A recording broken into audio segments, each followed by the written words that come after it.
Hi, everybody. Hey, thanks for joining us tonight. Sorry about that little strobe thing.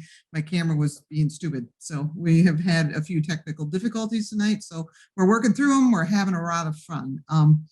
Couple things, just housekeeping things. If you keep your mics muted and your cameras off, if you put it on speaker view, that means that the author that is speaking, you will see just them on the camera.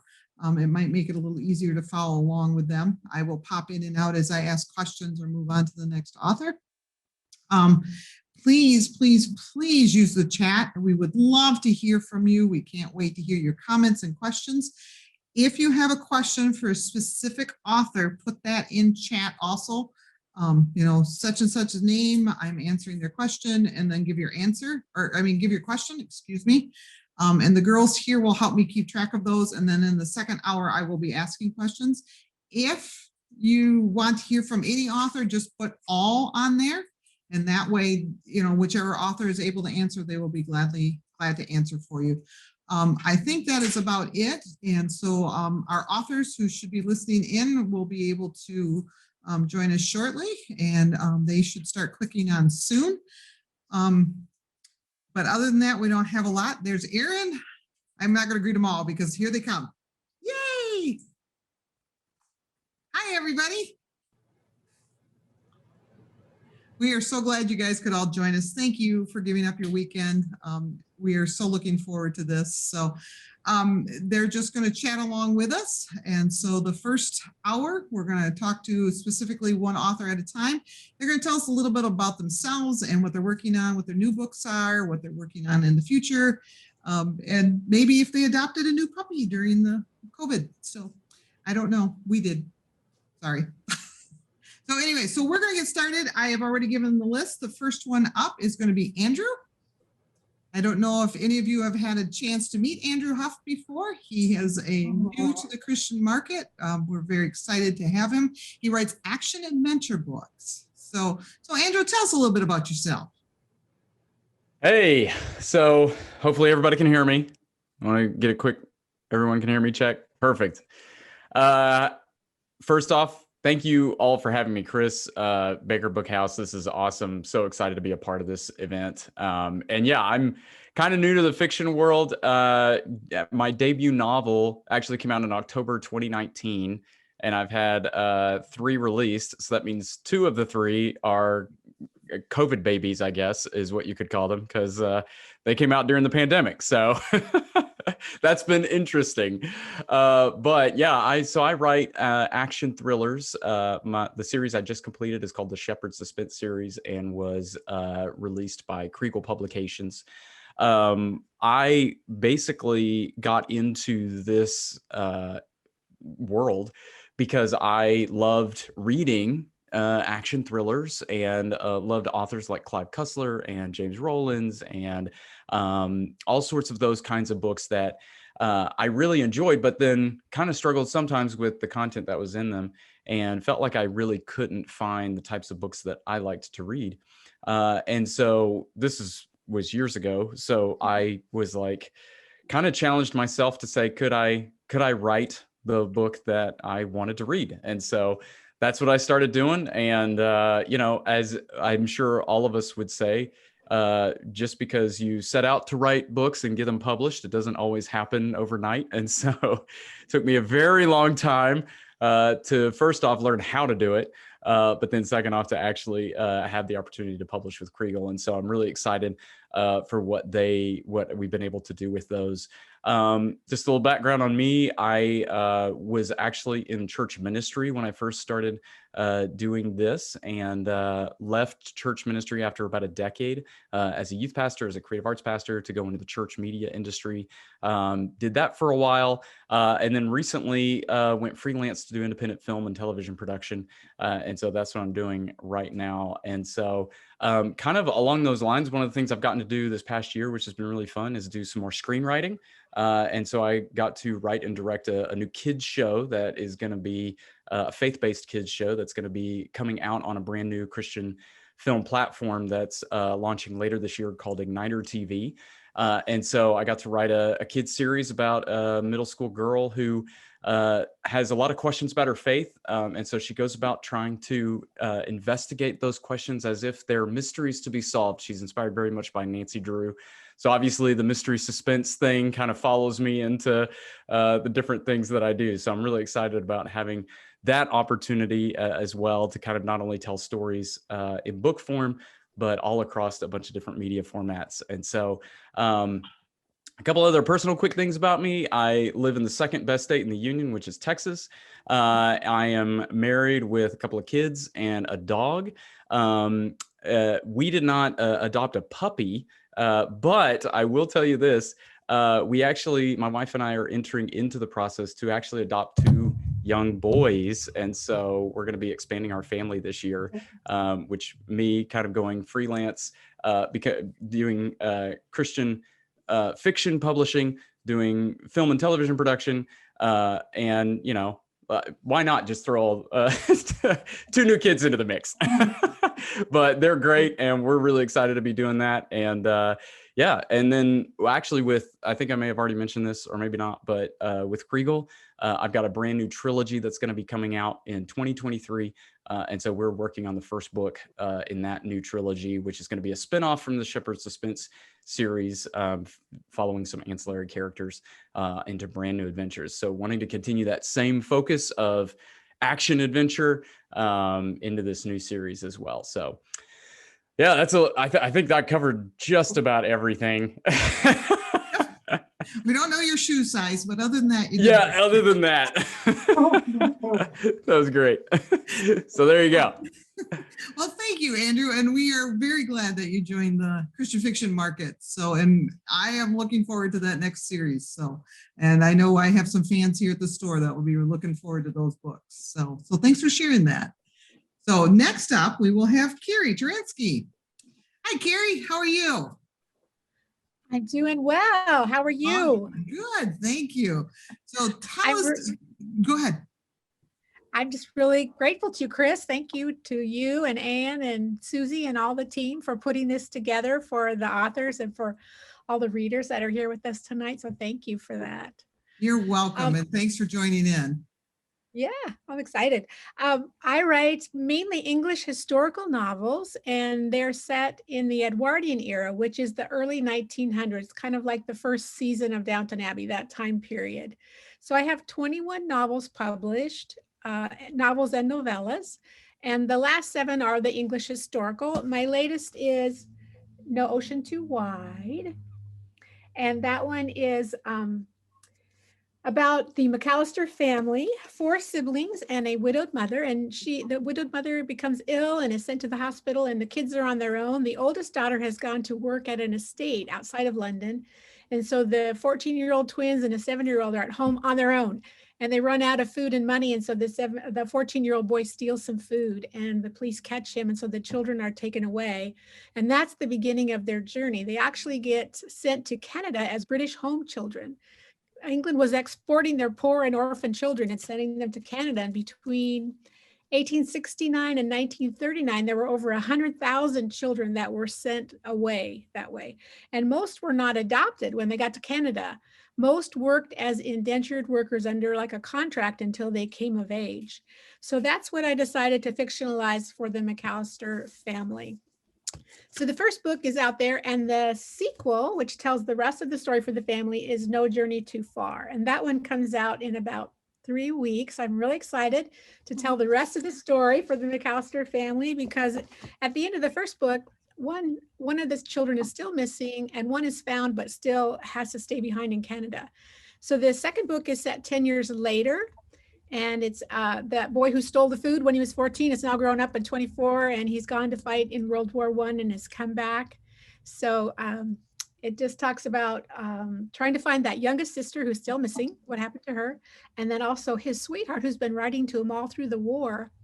4 months before the story opens, her letters mysteriously stop. So he's going to go from France to England to see his family, and then back to Canada to try to find his sister and to find his lost sweetheart. So those are the type of books that I write. They mostly have family drama, romance, and inspiration. So I really enjoy writing in that time period, and I'm really thankful that I get to hopefully continue writing in that time period. I do have some earlier books that are contemporary inspirational romance, and those are available through my website, mainly because they're indie books. So I'm a little bit hybrid, traditional and independent. And I have an author newsletter. So if anybody wants to stay in touch, that's a great way to do it. I often have giveaways and book news, recipes, all kinds of fun things that come out in that author newsletter. And I'm offering a free book there for anybody who signs up to my author newsletter. My website is just my name, Kyrie Joranski. So I guess that's all I have to say. I'm just really grateful to be with you tonight, and I'm so excited to get to know the rest of the authors and hear from them, and then tomorrow to ask you guys questions. I can't wait to hear from you. That's really going to be fun. So thanks so much. You're very welcome. Those all sound really good, Kyrie. I enjoyed all your books. So thank you for sharing about the new one.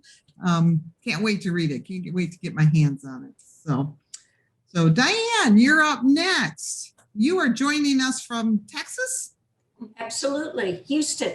Oh, better yet. Now I know where you are. Very good. Yes, I live in Houston. It is my home. It is also known for heat, lovely humidity, horses, an occasional Harley, and an occasional hurricane. But it's a fabulous place to write romantic suspense, and I love it. Just love it. And thank you so much for allowing me to be a part of this group. I am honored and just excited, very, very excited.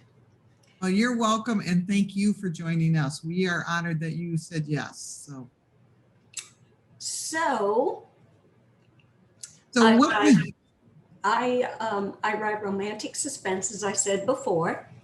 My latest book is called Airborne, and it is about a virus that's unleashed on an international flight. And readers, I wrote this and finished it before COVID, so go figure. And that's very, very, it was a fun book to write. So by the time COVID hit, it was, oh yeah, this is going to happen, and then this is going to happen. And so it was comforting. And in September, the new release is Trace of Doubt. I have a young woman who spent 15 years in prison for a murder she didn't commit. So now she's out. She's an ex-con, wants to start all over again, and trouble brews, lots of trouble.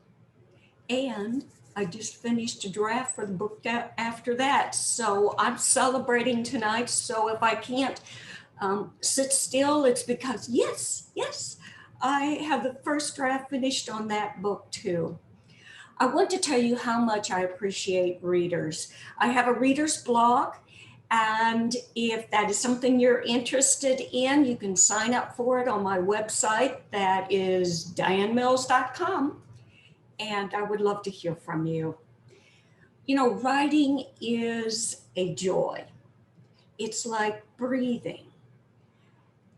Just like you feel about reading, I feel about story, because we're all living a story.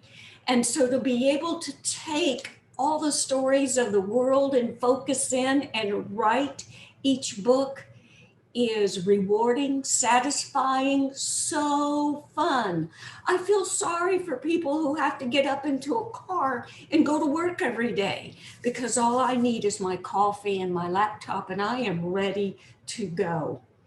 So it is exciting, and I am filled with lots of enthusiasm to write.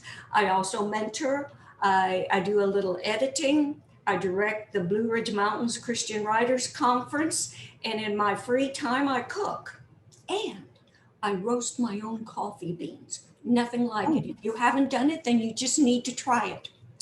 So that is pretty much what I do. I write to entertain, to inspire you, to encourage you in wherever you are.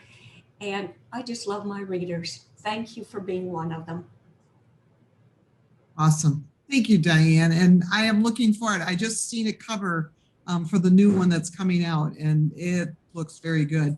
I have a question for you, and I know we weren't going to do it, but while I got you here, is that going to be part of a series, or are those standalones? Standalones. Thank you. Yep. I knew they were going to want to ask. So thank you, Diane. So next up, we have Tony Shiloh. How are you, Tony? I'm great. I can't believe you put me after Diane Mills, though. Thanks. Sorry, I didn't do it on purpose. You were just on the list. I'm just teasing. So I'm from the great state of Texas, but due to my husband's job, I live in Northern Virginia, about 30 miles outside of our nation's capital. Okay. I write Christian contemporary romances. I love it. Seriously, there's nothing better than making up stories all day long and, watching TV, coming up with a story idea, hearing a song, coming up with another one. I'm hybrid, so some of my books I indie published, like this one, The Trouble with Love. That was one of my favorites. I set it in New York City. And then other ones are traditionally published, like my love-inspired one, An Unlikely Proposal, which was A Marriage of Convenience, and that was a lot of fun. And then I have one, I'm going to be in a collection coming out in June, Always a Wedding Planner. So that one's pretty fun. I'm kind of all over the place as far as writing, whether it's indie publishing, doing collections with other writers, or traditional publishing.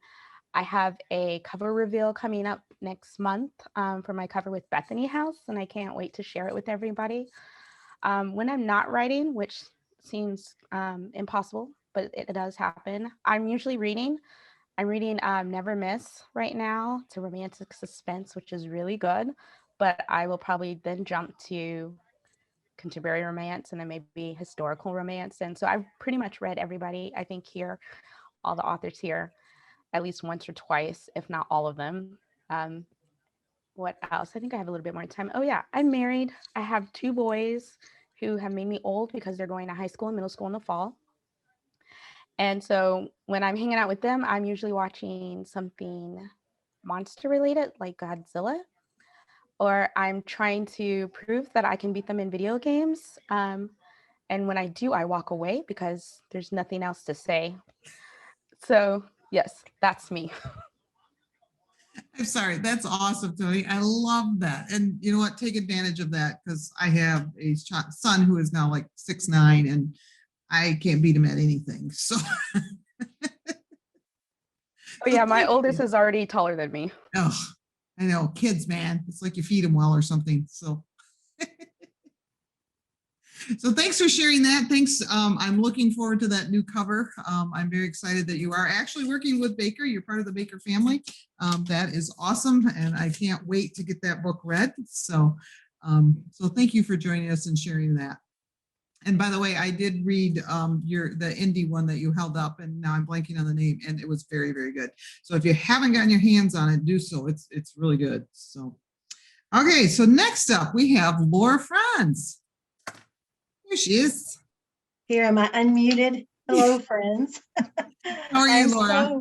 I'm wonderful. Thank you. It's I'm on the West Coast, so you see some daylight peeking through my book screen, I guess. I'm a Kentuckian by birth. I'm forever homesick. Many of my readers know I stay homesick. But when you cross a Southern girl with a Washington State Pacific Northwest boy, you don't remain in the South for long. He can't stand the heat and the insects. So we're out west, but I try to get home to Kentucky, where my heart is, as much as I can. And if you read my books, I have 12 historical fiction novels, or for you romance purists, I'll say they're historical romance novels. I kind of veer from the frontier in fiction to more civilized, genteel settings like colonial Williamsburg. And my last book was Tidewater Bride. It released in January. And I actually leaped back a century to write about Jamestown Colony when it was founded at that time and the tobacco brides. So if you're interested in early Virginia history, I would love to send you bookmarks or, you know, a signed book plate or whatever suits, tickles your fancy. I'd love it if you picked up the book or any of my books. What am I doing writing wise right now? It's always kind of a shock to readers, I think, when they realize that authors are often 3 books ahead of readers. While you're reading a current novel, I am 3 chapters away from finishing a Scottish novel. That won't be out until 2023. And I'm getting ready to get galleys for another Virginia novel set in Colonial Williamsburg in York, Virginia, that features a sea captain and a heroine who's a chocolatier in the 18th century. And yes, I gained weight in the year I wrote that story. So anyway, cover reveal. Tony talked about her cover reveal coming up. She's with Bethany House now, so I'm excited because I have a cover reveal coming up in June with Ravel, and newsletter subscribers see it first. So if you want to hear more from me, please hop on over to my website. It's laurafrance.net. I'm pretty active on social media. You'll see a little sign up for the newsletter, and you will see that new cover first. And I have to say, I think it's my favorite yet. So honored to be here. Love you guys. Thank you, Laura. We're honored to have you too. So yes, I am looking forward to that cover reveal too, because you are, again, part of the Baker family. So that's always nice too. But yeah, I love that you go back to a part of American history that, you know, not everybody writes about. So it's kind of fun. So, and I have to admit, I'm going to jump in here just as a reader, is when I look around and the different genres we have represented on the screen is amazing. It's awesome that you guys all write such different books, and yet they're all so good. So we should all be home reading. So, but maybe later. So thank you, Laura. I really appreciate you sharing. Honored. Hi, Jen. How are you tonight? Jen Torino is going to join us. Toronto. Oh, you're muted, Jen. I know. There we go. My bracelet got stuck when I was trying to unmute myself. So I hate when that happens. Yes. It's a problem. But yes, thank you for having me here, Chris. It's super fun. To all the readers, hi, I'm Jen Toronto. And, you know, I write historical rom-coms for Bethany House. And my rom-coms are set in the Gilded Age, which runs from about after the Civil War, a little bit later than that. It's up for debate. Historians will debate with you when it actually ends, but it ends right about when World War I starts. So I'm up to 1886. I think this from my last one. My latest book is To Steal a Heart. This was, thankfully, I wrote this before COVID hit. I had to edit it, content edits during COVID. And then I've had to write 2 books, the 2 books in this series in the past year. So because of that, I don't know about you guys, but COVID has really messed up my writing. And mostly because my husband's working from home, and he learned he was working from home, like right in, I think it was March. And I have specific things that have to be in place for me to be able to write. I don't write in coffee shops. I don't write at the kitchen table. I write, right now I'm in my office, and I'll explain why I don't write anymore in my office in a second. So he starts writing from home. I have to do this content edit. I had 2 books released this year, and I was about ready to have a nervous breakdown. So I got stuck in the book after this one. Is called To Right a Wrong. And it's it'll be the one you'll see. It's mostly, there's a lot of me in there because she's an author. And so I told my husband, I was just stuck, and I'm like, and all these things I normally do, like clean or vacuum, I couldn't because he was always on conference calls. So I'm like, if you hear me singing, just ignore me. And so I put on these huge headphones, and I'm in this room and I'm dancing around. I put on an 80s soundtrack. It was great. Psychedelic first, rock on. And the next thing you know, I look at the door and he's standing there. And I said, what are you doing? And he said, well, that was just adorable. You're adorable. And I'm like, I'm building a she shed. And so I have a she shed in my backyard now. And he didn't believe me at first, but after like my 10th meltdown after that, the whole earphone thing, yep, we got a she shed. He had to put the ceiling in. It's all good. So I wrote the two books that come after this one, To Right a Wrong and then To Disguise the Truth. I wrote in the she shed. And no boys are allowed. It's only girls. So a little bit about myself. I live outside of Denver, Colorado. I have one son.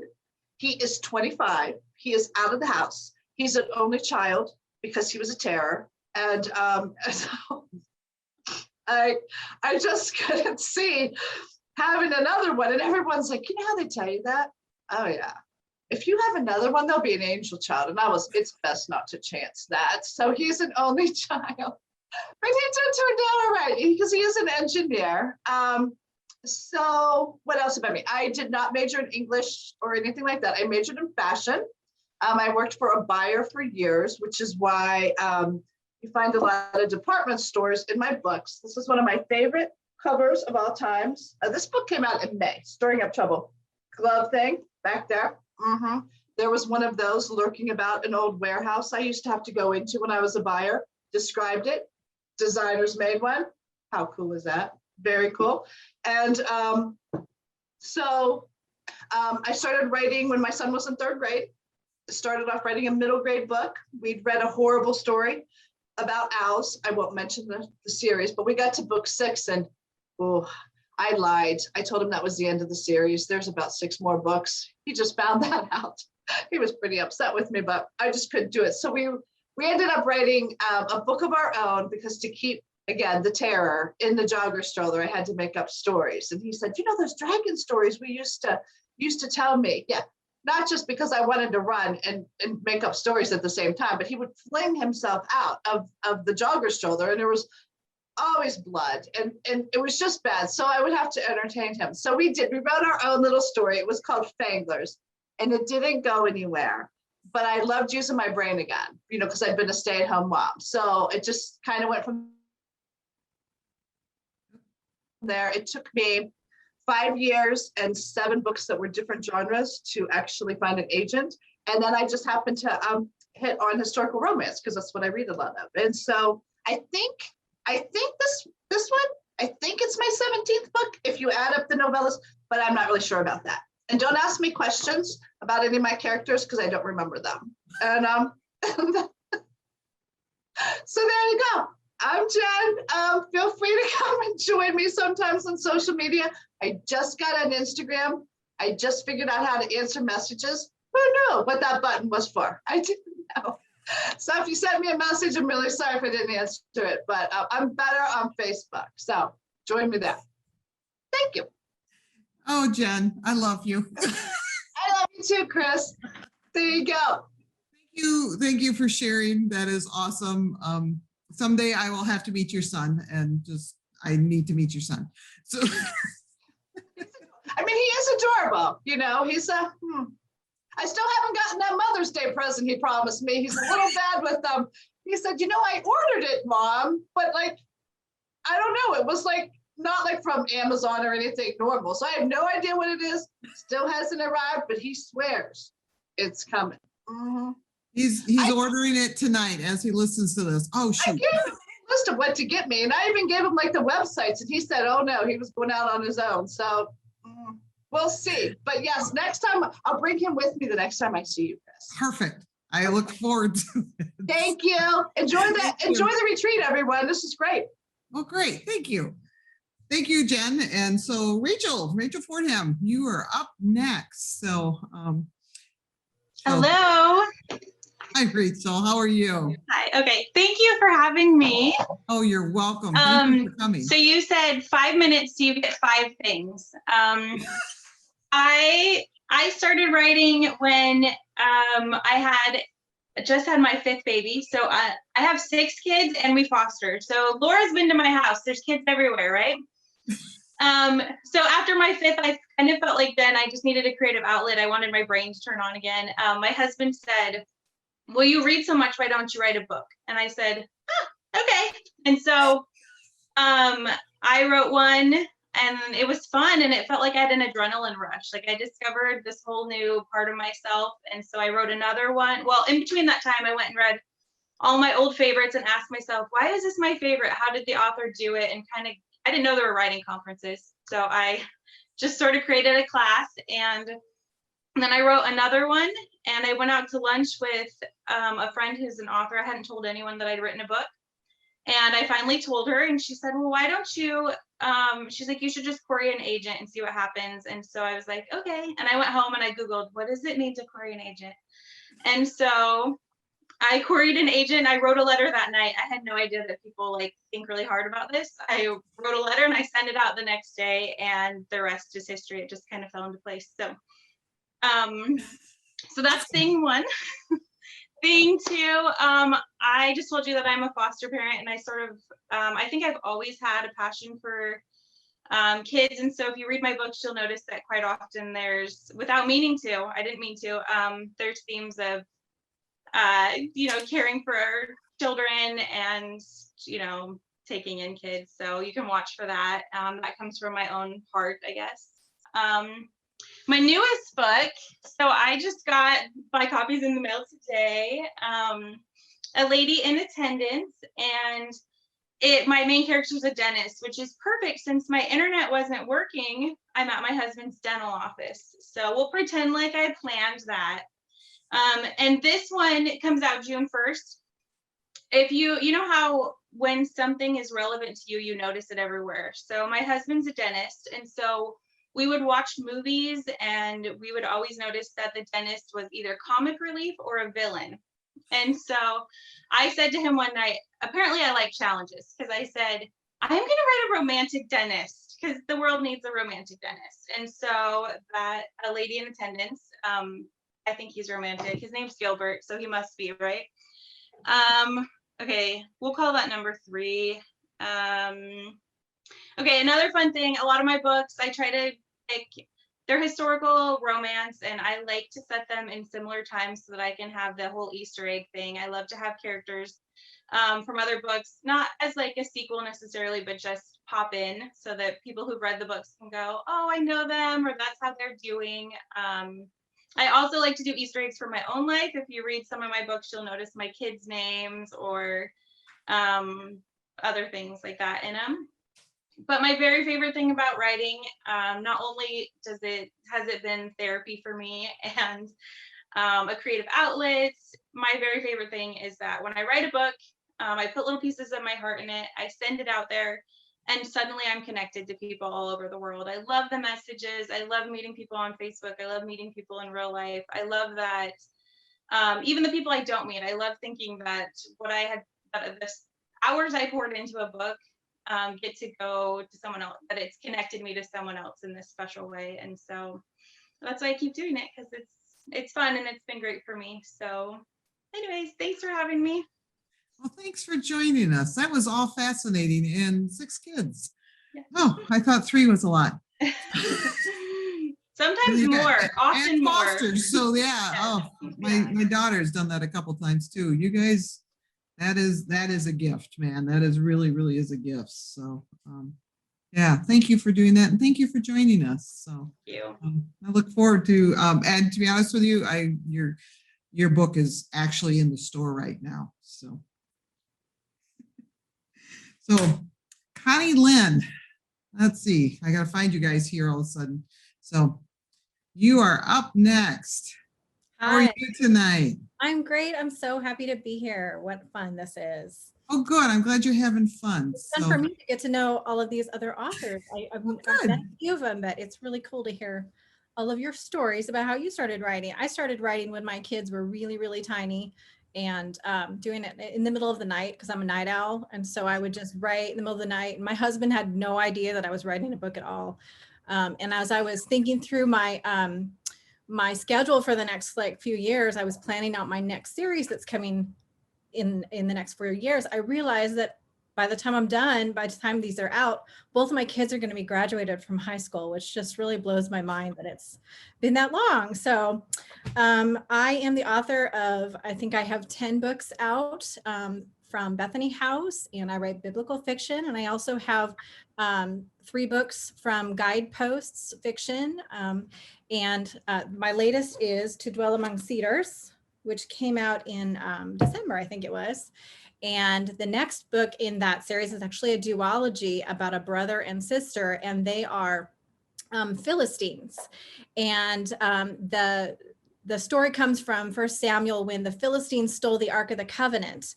And then these horrible plagues happen to the Philistines. And they go, we got to get rid of this thing because it's causing, all the stuff. And so they send it back on a wagon. And I just got the coolest idea to have 2 Philistine children follow the Ark of the Covenant back into Hebrew territory. And so the first book is the sister's book, and the second book is the brother's book. After they're grown up, they've been adopted by a Hebrew family. So it's been super fun to do something completely different than I had in my last series, new settings and everything. Lots of new research, because I love research. And it just so happened that archaeologists came out with a whole bunch of research about the Philistines and like DNA proof of where they came from right when I was starting to write these books. So it was really nice of them to time that together with my writing. But yeah, that was a lot of fun, and I can't wait for that next book to come out. It's coming out in July, and it's actually the first book that I wrote completely by hand. I write all by hand now, the entire book. And that has just been really fun. It's like I've kind of figured out my flow, and I can just get into the zone really quickly when I write by hand. So I'm excited that that's my first one that I did completely by hand. So I am in Texas. I'm actually originally from the Pacific Northwest. I'm from Spokane, but my husband used to be a long haul truck driver. So we moved down here like 15 years ago. We actually tried to move away twice, and then we got sent back. So we're obviously meant to live in Texas. We shouldn't go anywhere. And I have 2 teenage kids, and I actually homeschool. And so we are together all the time, and it's wonderful most of the time. And obviously I have a part-time job being a chauffeur of 2 teenagers. My daughter is actually has opening night tonight. She's in the play Emma, and she's Mrs. Elton. And so I'm sad to miss her opening night, but I get to be here tomorrow, so don't worry. And so we've been going back and forth to play practice all week long. So yeah, that's who I am. No puppy. I do have a cat that's been sitting here on my desk playing with things the whole time everyone's been talking. So if my computer falls over, that's what's going on. Blame the cat. Always blame the cat. Blame the cat. Yeah, blame the cat. Well, and I am honored that you gave up opening night for this. That's amazing. So well, they'll have practiced more, and so tomorrow will be even better, I promise. Okay. Okay, we'll look at it that way. I won't feel guilty then. So, but thank you for joining us. I am looking forward to your next book. You have made a believer, so to speak, of biblical fiction out of me.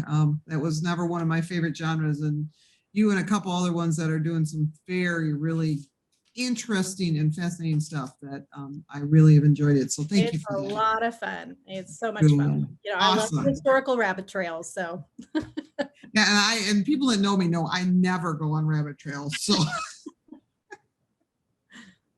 So thank you, Connie-Lynn. Shoot, I knew I was going to do that. I apologize, Connie-Lynn. So, but us. So next up is Natalie Walters. She gets the prize for coming from the longest spot. Yay! It doesn't win you anything, but No, I feel really bad because my windows are open. And I might be echoing. It's because the Army literally is here packing us out right now. So if you hear noises or big trucks or just maybe men saying something they shouldn't be saying, I apologize ahead of time because I maybe I need to give them a book, but they packed them all up. So I don't know what to do. So I'm sorry. So aloha from Hawaii. I feel like I'm fangirling because all of these authors are like, I'm like, look at all the people. I wish I was there with you guys. I was actually like in a year ago in March last year, I was in Texas. We had literally flown from Hawaii to Texas to go visit my daughter. And we landed in California. By the time we landed in Texas, the whole world had shut down. And so I got to Texas and I was visiting my daughter and I got the message from FRS that it had been canceled. And I was like in the store, I was like, no, because I had actually attended FRS as a reader. And then I was excited. This would have been my first author event. So this is good. I'm excited. So I'm really happy to see all of the readers and all of the authors too. So if I'm giddy, it's because I'm like still reader, like fangirling, and then also like now I wrote a book. So who knew? Speaking of books, I am the author of the Harvard Secret series, which is a romantic suspense story, or actually it's 3 stories with Ravel.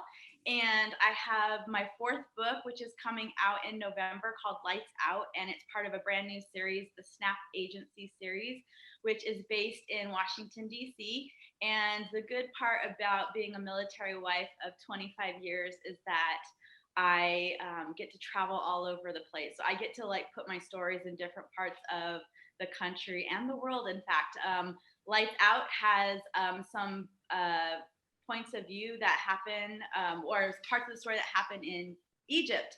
And my family got to live in Egypt for a couple of years. We were there during the revolution. So probably one of the most historic parts of, maybe not the most historic part, I mean, it is Egypt, but like most current historic part maybe of the country's history. And so that comes out in November. And so in the midst of all of this, I have a book deadline that's like in 2 weeks, and then Packers moving us out. And then, so I'm a little scattered brain. And then tomorrow I'll join you at 2:30 in the morning, my time. So I might be either in pajamas, I may be yawning, most likely we'll have circles, but I promise I might laugh a lot or talk a lot. I'm not sure which will happen most, but let's see, this will be our 19th move with the military. We're slowly getting to that. It feels slow, but it feels like slowly getting to the end of our career in the military. We're hoping that this next move will be the second to last before retirement. And then I told my husband he has to get another job because we cannot coexist happily if he's home all the time. COVID has proven that to us. So, but other than that, I have 3 grown adult children. My oldest is married with 2 golden doodles. She's married a military soldier as well, so she's experiencing the life as a spouse. And I have 2 of my adult children who are living here in Hawaii, and I'm leaving one of them here to finish out her college education, and then we're taking my son home with me, and he just doesn't know he's never ever leaving me. But other than that, that's pretty much it. So I feel like it was a little fast, but okay, so nervous. You did fantastic. So first, let me say thank you, all of you, for your service. I really appreciate that. So you guys did awesome. Thank you so much for your support. I appreciate it. You're very welcome. In my married life, I've moved once. So, I don't know what that's like. Yeah, 19 times. I'm like, you don't have a lot of stuff, do you? Well, right now, I think they're at about 17 crates of stuff. So when they ship the stuff from Hawaii, it goes in crates by boat. So which is why we're actually shipping so early. It'll take about 45 days for our stuff to get it. So we're shipping it early. So we will be living kind of that like really, really bachelor life. Like where the Army's providing us with some beds and some dressers, and that's about it. So it'll be fun camping in the house. That's my kind of camping. I'm not a big camper. So. Well, I am glad you joined us today and tomorrow morning. Coffee, I hear, is great. So I won't complain about what time I have to get up, I promise. So thank you. I'm glad you could join us, and you're welcome to Fangirl. And I kind of do during these things too, so it's fine. It's fine. So next we have up Robin W. Pearson. Hi, Robin. How are you? Hello. Great to be here. Thanks for inviting me. You're very welcome. I am so glad you made it tonight. So, so tell us about yourself and your books. Well, I write contemporary fiction for Tyndale, and I'm also very nervous, Natalie, so you're not alone. I always get nervous at these things. But I have, my first novel is A Long Time Coming, and that's this novel. And it was released last year and actually won a Christie for first novel. So that was really exciting. And then this year, my second novel, Till I Want No More, was released in February. And so now I'm working on my third, and it's due in June. So I probably should introduce myself to my kids because they haven't seen me for the last few weeks. So Hi, I hope Daddy's feeding you. We have 7 and we homeschool. We're a homeschooling family. So I started writing my first book when my oldest was a baby. And we've moved a lot as well. And so we've lived in Boston and in Florida and North Carolina twice. We've packed a lot, and we also have a dog. And so we've just, it's been a fun adventure. I started out as an editor at Houghton Mifflin in Massachusetts, and I started correcting people's, words, and fell in love with writing them when my oldest was a baby. And the age range is from 25 down to 8. So no, 23. Sorry, Nicholas, 23 to 8. And it's great. Like, we have lots of fun. It's hard to do all of this, but it's all worth it. As I said, I write contemporary fiction, but I love to weave in history because our history is so important to who we are now, and impacts who we become. And I see my books also as like these love stories between God and man, and how that love impacts our relationships with our family. And I love to write about family, like family drama, dialogue, all those things. And because I just love, that's, what I live, family and faith and fiction. So that's what I love to write about. Awesome. And you're doing fabulous. There's nothing to be nervous about. I don't know. We're all wearing our jammies at, below screen, so we're fine. Yeah, I wondered, I actually have on this like muumuu, and I kept asking my family, can you tell that's what it is? But I really wanted to be comfortable so that I wouldn't, so that I could just relax in this chair. So now that I've told everybody what it is, don't tell my mom, she would have a fit. I don't have jammies on, but I do have jeans, and I'm with you. I wanted to be comfortable. So, yeah, and that is perfect. So even if we do this in person, be comfortable. So, yeah. So thank you, Robin. So up next is Misty Beller. Is that right, Beller? That's right. Awesome. I got one right. Good job. You've got most of them right, I think. You're doing fantastic, Chris. Thank you. But thank you for joining us. Thank you. I'm so excited. I was, along with everyone else, so disappointed last year, and so honored to get re-invited this year. And I'm definitely fangirling as well. I've been writing since, 2013, I think, but I still am just in awe when I get to see my heroes.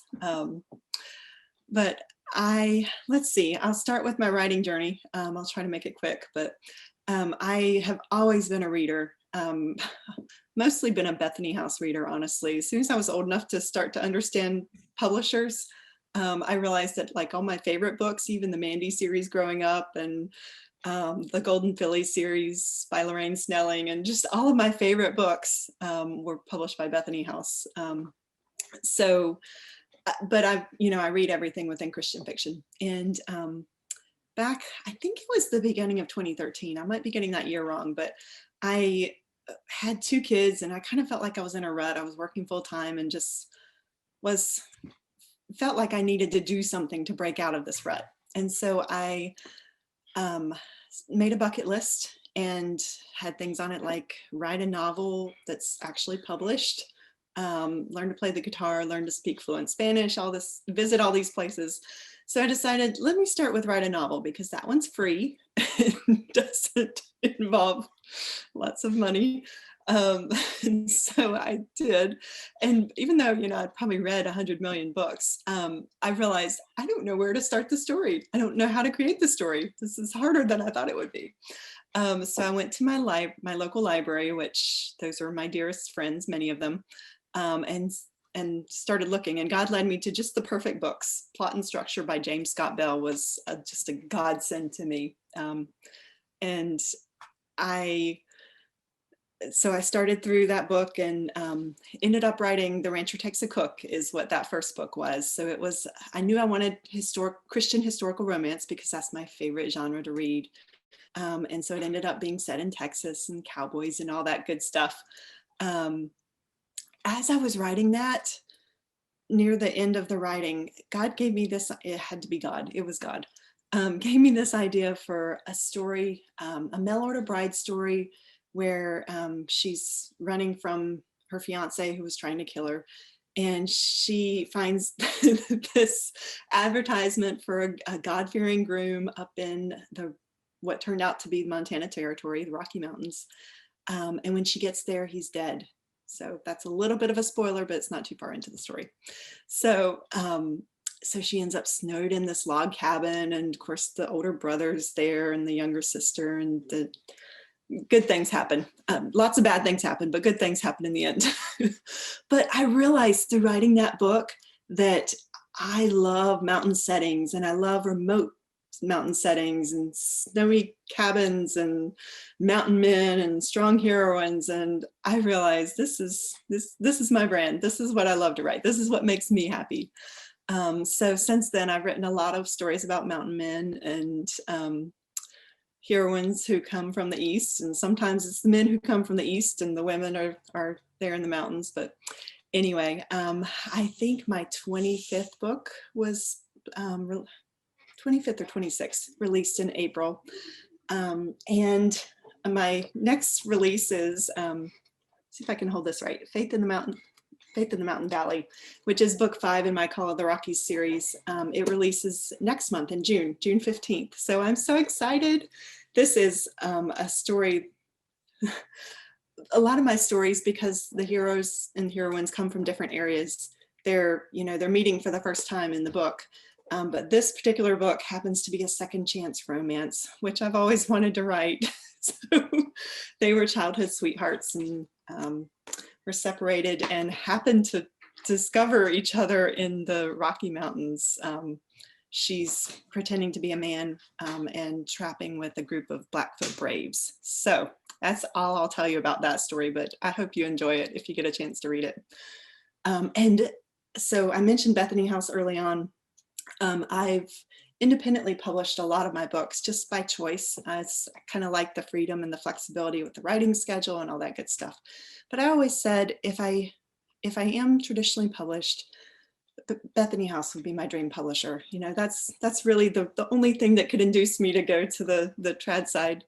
And I had met this wonderful Bethany House editor, Rayla, several years in a row at conferences. And so eventually we connected, and it was a God thing. And so I am writing my first series with Bethany House, started with Hope's Highest Mountain, if you guys can see that. And I love that story. That one was such a fun one to write. And book 3 in that series just released in January. But I have a new series coming with Bethany House that I'm so excited about, you guys. It's called A Warrior's Heart. And of course, you can imagine that's a mountain man hero, but the warrior is actually the woman. It's a hidden village that has been living in these caves in the Canadian Rockies for 100 years. They're a French village that no one knows about except the natives, a couple of tribes of natives. And so this Army scout is headed north. He's sent on this mission to find this mineral that the Army scientists need to create this, basically an atomic bomb is what they're trying to do. And so he happens to stumble near the hidden opening to the village. And so Brielle, the heroine, shoots him with an arrow and takes him captive, and the rest is history. Anyway, this is such a fun series. I cannot wait for it to release. It releases at the end of August. The series is called Brides of Laurent. Laurent is the village that's hidden. So Awesome. I don't have copies of that book yet, so I can't hold one up, but they're definitely on my website or wherever you go. Awesome. So am I out of time, Chris? You know what, to be honest with you, I haven't timed anything. Okay. You're doing great. So, hey, we got plenty of time yet, so no worries. I could talk books forever, but I will just leave you guys with 2 things. First of all, I am not very good at social media. I just can't do everything. And so I love to connect with readers, but the best way for me is through email, through my newsletter. I usually send a newsletter out about every 3 or 4 weeks.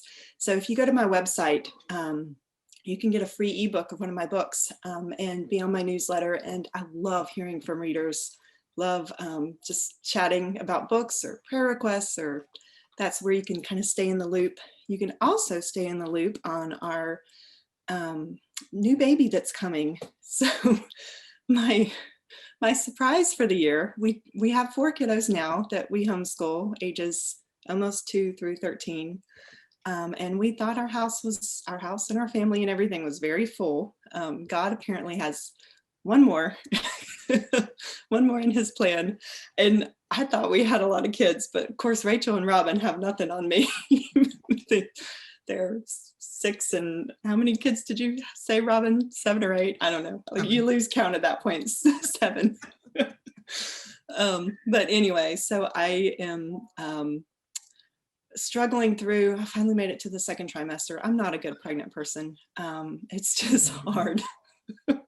But anyway, so the new baby will come either end of October, 1st of November. So that's our news. So if you sign up for my newsletter, I love to send, just little updates on the family. And of course, there will be new baby pictures. You guys will be the first to see them.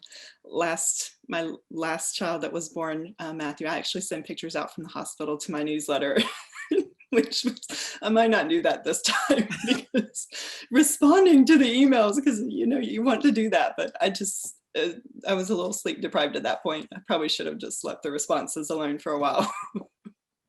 But anyway, I'm so excited to be here with you guys. This has already been such a fun event, and I just can't wait for the rest of it. Well, thank you. And thanks for the announcement. That's exciting. New babies are great, no matter what time of year they're born. So yes, we have a grandson. Well, we just found out it was a grandson, is due in August. And I think that'll be 8 for us. So yay, babies to hug and snuggle are always the best anyways. So yes. But yeah, so thank you for joining us. We love having you, and yeah, I'm looking forward to tomorrow too. So so thank you for sharing, and the questions are flooding in here, just to warn you guys. So so next we have Christina. How are you tonight? I'm good. I'm so happy to be here. This is so exciting.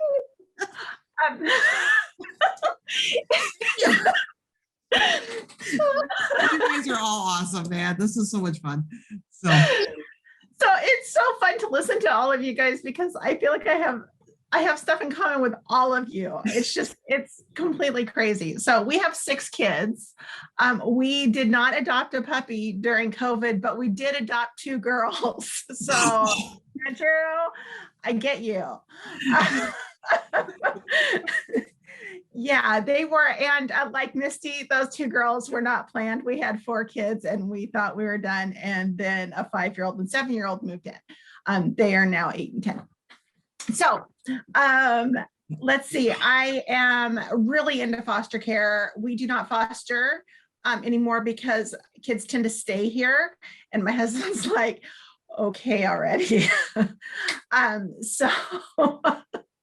So I'm on the board for Every Child Lynn Benton, and we advocate for kids in care and do a lot of things to support foster families and things like that. So that's kind of my thing. I'm kind of like the foster parenting pusher around here. I think everyone just expects that they're going to get nagged about foster parenting or, being involved in some way if they talk to me for more than about 3 minutes. So if we can get that out of the way. Okay. So I do have a dog. She's back here. She will be popping her head up at times. Harper has her own column in my newsletter because she's cool that way. I have 4 books. I write contemporary fiction.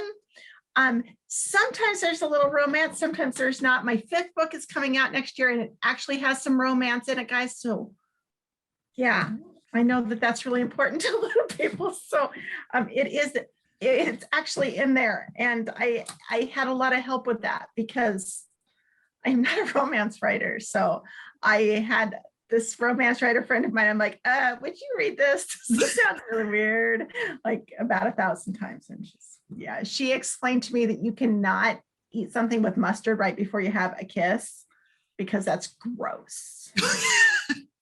So I made some changes.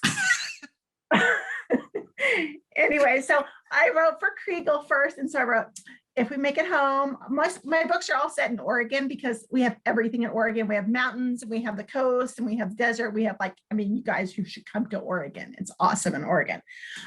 So this is about 3 women who get lost in a survival weekend in the mountains. And it was so much fun because it's like, I spent the entire time writing this book, coming up with new things to do to them. And then I had this one, I won't tell you which character it is, but one of the characters, I drew this stick figure because I'm not very artistic in my notebook. And then I made little marks with arrows every time I injured her in different places so I could keep track. So I wouldn't wound her in the same place. And this sounds really sick, but I had so much fun.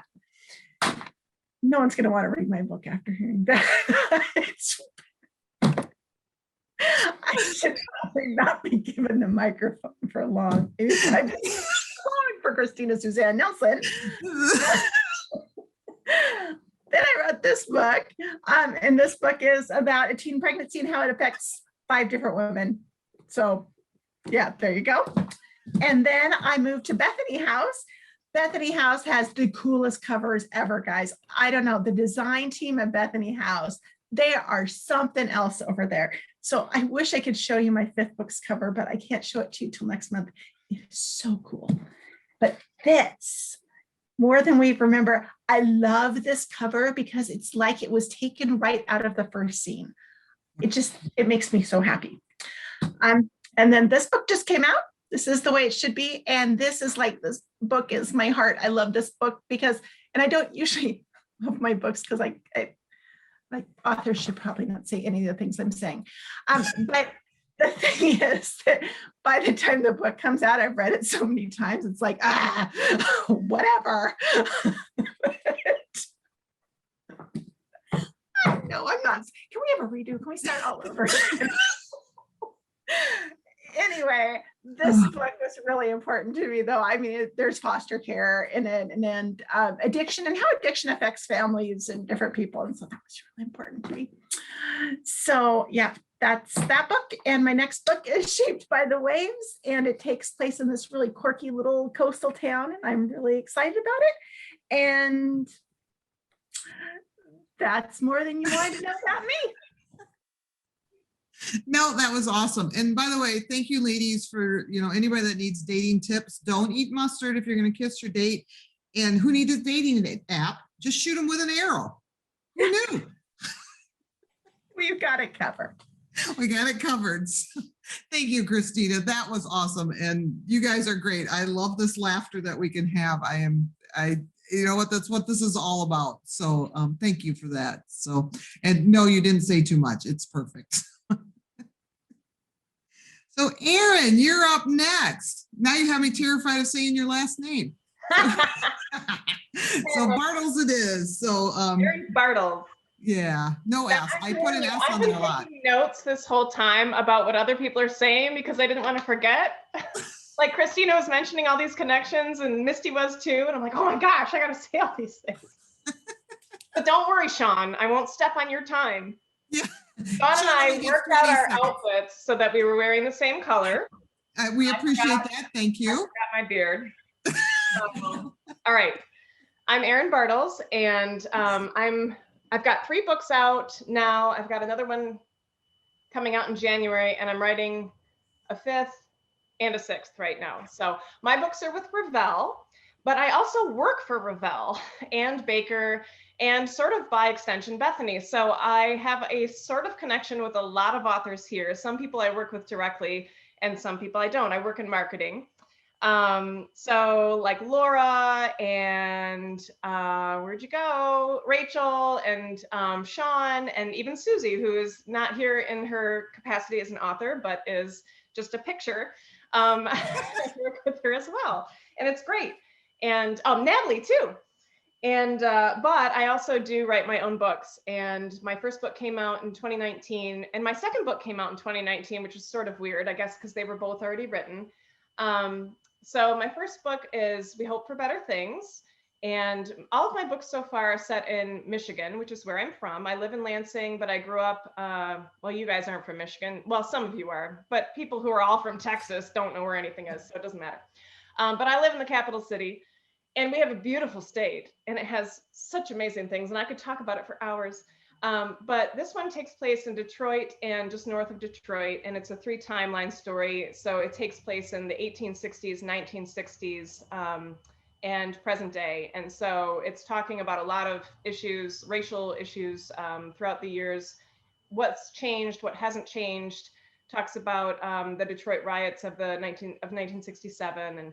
And so this is kind of historical fiction, but I didn't really want to box myself into that. So my second book was just contemporary fiction, and it's about a woman who owns a used bookstore and is kind of running from her past, and it goes between her past and her present. And it has a lot to do with trust issues and friendship and classic literature that we all have to read in high school. So it's a great book club book.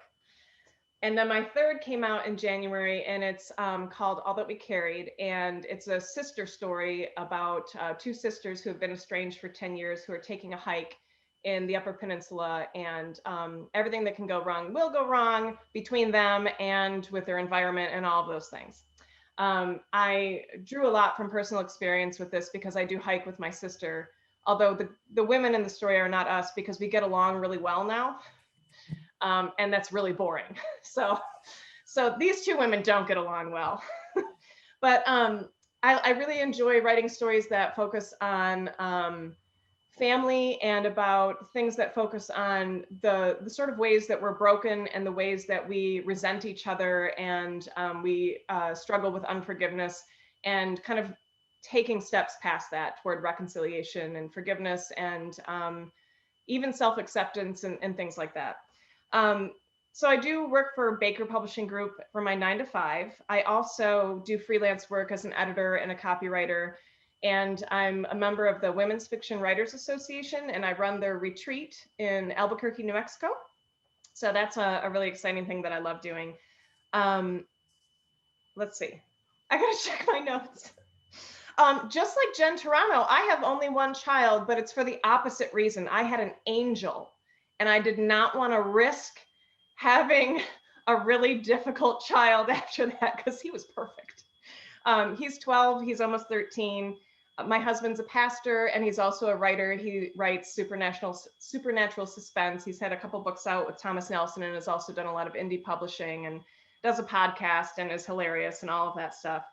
The book that I'm working on right now, I really love. It's a book that's about musicians, and I started playing guitar when my son was very small. My husband already played guitar, and I thought, I've always kind of thought that would be cool. So I started taking lessons, and one of the fun things that I get to do, people have talked about research in their books, and that's fun sometimes, but it's also fun to try new things. And so I've been songwriting for the first time ever, and it's been really, really fun to write from the perspective of characters in a story, and to figure out, how do you write a song? So that's been fun. And then the other thing I wanted to mention was that I love reading. I read a lot for work because I work in publishing, but on my own time, I read a lot of literary fiction, a lot of poetry, and a lot of biographies and historical books. And one of my favorite authors is Bill Bryson, who makes a lot of really interesting, a lot of potentially dry nonfiction, very interesting. So I really appreciate people who can do that, who can take a subject where you could read a book that would be really boring and make it funny and interesting. So if you're somebody who likes learning about things, I would definitely recommend him as your teacher. I'm trying to think if there's anything else. I guess not. My book coming out in January is set in northern Michigan, and it's set on a fictional inland lake. We have, of course, the Great Lakes. 4 out of 5 Great Lakes prefer Michigan, and we have 11,000 inland lakes, which is more than Minnesota, and there are 10,000 lakes. So we are about 40% of Michigan's actually water. So a lot of my stories have to do with water. And this is a really fun story. Well, it's not a fun story necessarily. It's kind of a story that deals with difficult issues. But it's my most personal novel because it's based partially on events that I underwent as a child. And so it's been really gratifying to write it. And I'm really hoping that it lands well with people. It's not, I don't write like fun rom-coms or anything. Most of my stuff deals with kind of difficult issues, but I'm hoping that they always end with light and hope and redemption. And I agree. Minnesota's way overrated. Don't tell Bethany House I said that. No, and I was going to say, you know, hey, how's the weather over in Lansing? So, oh, it's gorgeous. I know, and I was inside most of the day.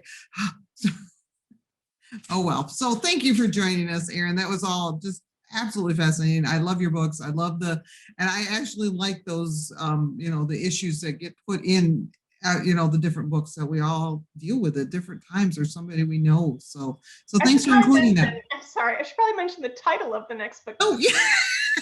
I should have asked. I'm in marketing. Yeah.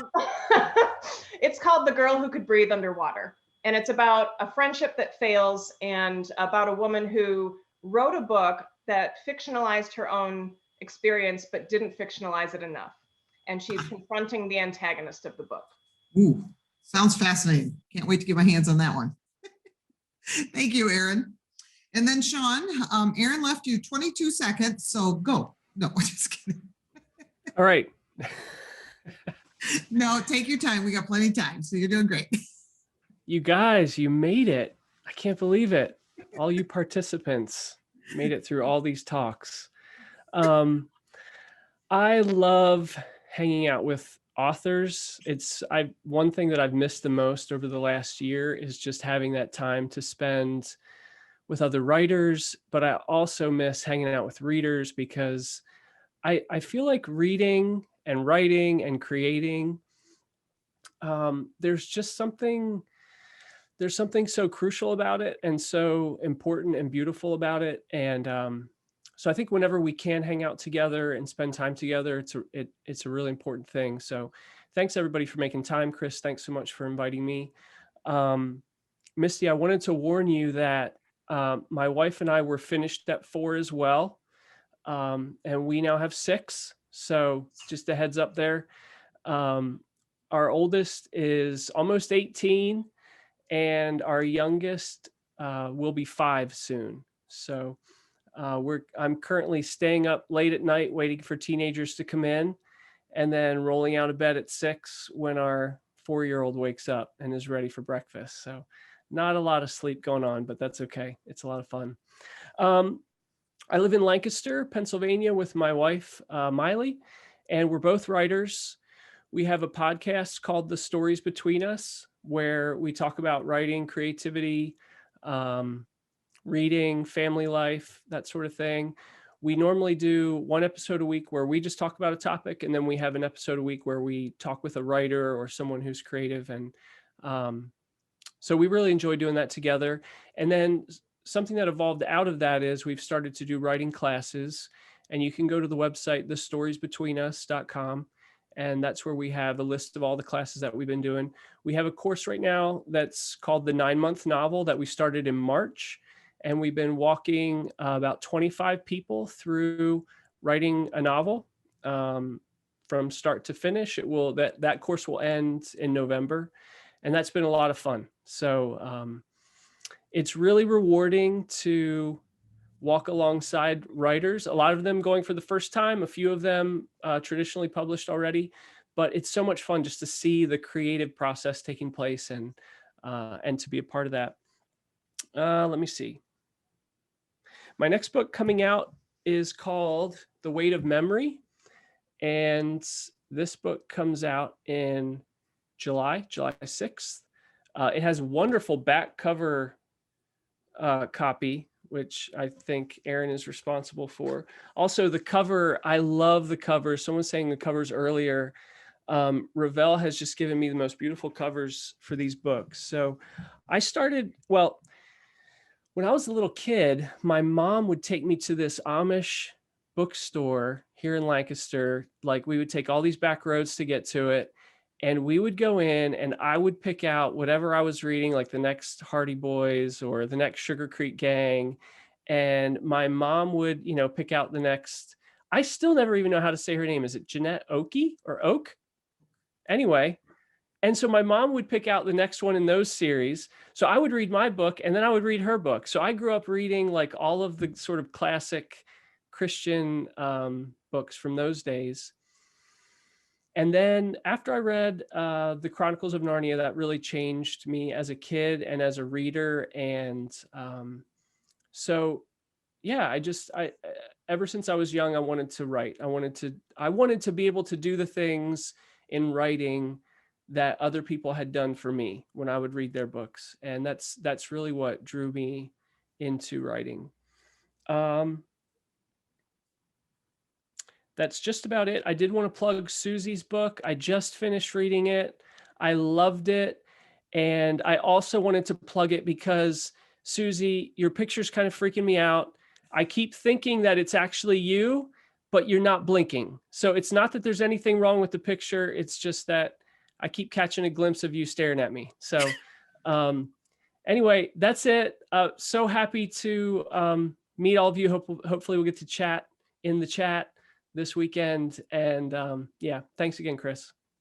You're welcome, Sean. And she's now glaring at you, not just staring. So, just so you know. No, thanks for joining us, Sean. So I've got a bunch of different questions. I'm going to start out with one that is kind of a general one that I was actually going to ask. Again, sorry for those that are listening in. I don't know who gave these, other than I could say, Shree handed it to me, but that doesn't help. But there's a really good general question. Do authors have a say in cover design? And does that affect, different publishers? Do they do it differently? And jump in. It's a free-for-all now. Okay, I'll talk. Is that me, Jen? Yep. Okay. So you do what Bethany House does is we do a character and a setting sheet, and so I just got the cover for To Disguise the Truth, which I can't show you guys because I would get in trouble. And but what I did for that one is she is a widow. Eunice Holbrook is a widow in the Bleecker Street Inquiry Agency, and she is the actual woman who started up this female inquiry agency. So she has all these mysteries, and I've never asked to have a character be dressed in black before, but she needed to be in widow's weeds. And so I wrote that down, and then I put in, and they want to match it up like, normally what publishers want to do is they want to keep it so that your series, if you're writing a series, it's got like the same tone. So so this one she's by a safe, and the other one she's got To Right or Wrong has, they put her writing.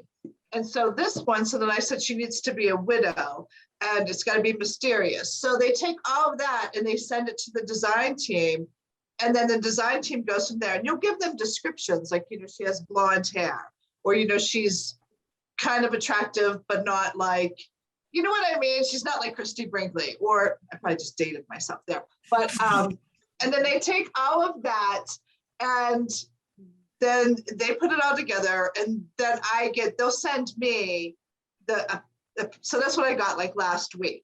And sometimes people always ask, well, what if you don't like the cover?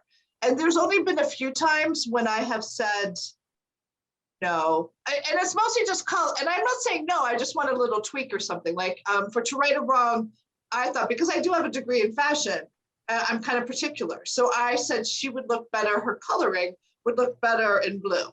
And so then they'll take those into consideration, and they've changed the covers and stuff. So for me, that's what happens with us. So we do have a say. This last cover, the one I just told you about, To Disguise the Truth, I didn't ask for any changes. In fact, I think I was like, all those emojis that, Dominic, the troubled boy, he's like, Mom, stop doing the emojis. And I think that's just what I put in my reply to how I like the cover. So that's for me. That's my experience. Awesome. Let's see. Diane, I see your hand up. I thought there was another one. Did I miss somebody? But go ahead, Diane. Oh, you're muted. There we go. I write for Tyndale, and just like Jen said, they ask questions about what your character looks like, the setting, the psychological feel. And I'm really big on the psychological feel and emotion and what projects to my reader. So when I give them all the information, and then I may get one or two different looks, sometimes three, and we work from there. But I feel it's their finesse, their expertise mixed with what I want and what I see as a writer. So it's good teamwork. Awesome. And Robin, did I see a hand by you?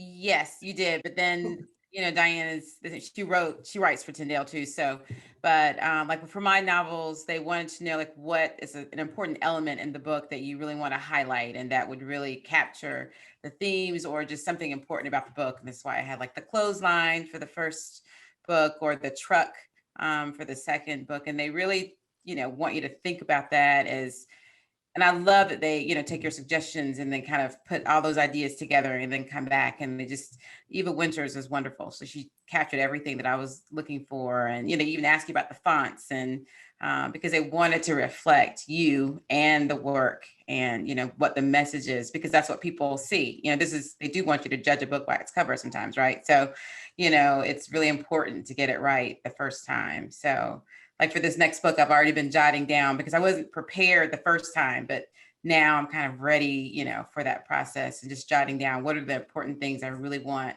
a reader to think about when they first pick up the book. So, yeah. Awesome. And then one more. Oh, Sean, there you are. Sorry, you guys re-shift every time. But Sean has his hand up, so go ahead.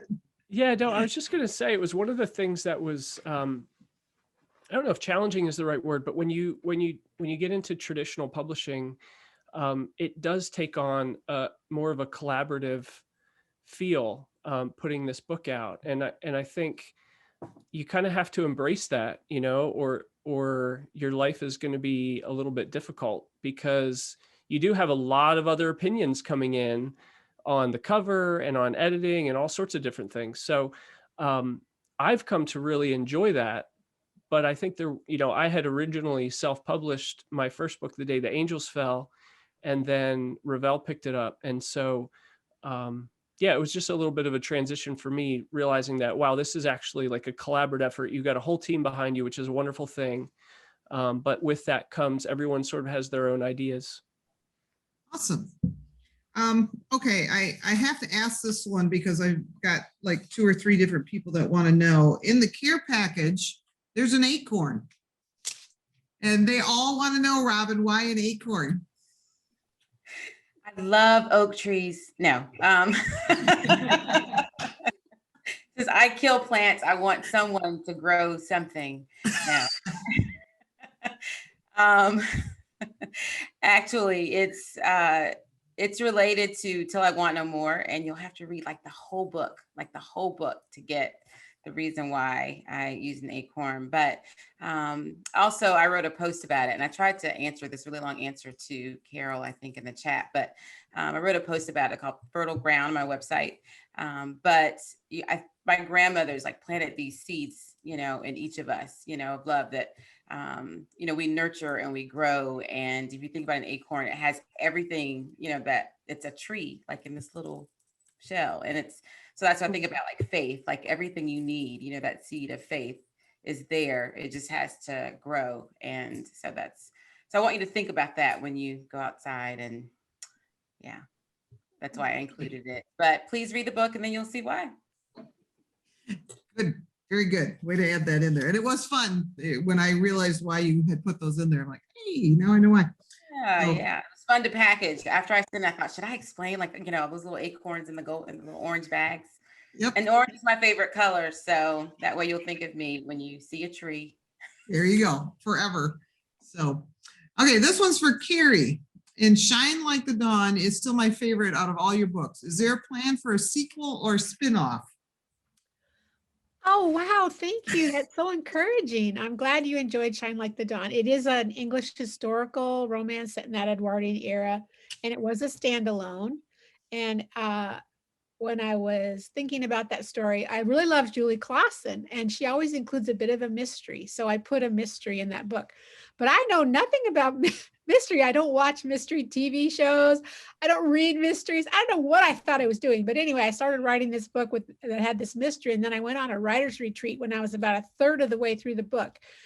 And I told my two friends that were with me that are authors, that are like Christie Award-winning authors, what I was going to do in this plot. And they were both like, you can't do that. It's too easy to figure out. You have to give it a twist. So they really helped me change the story a bit so that it would have more of a twist and the mystery wouldn't be so easy to figure out.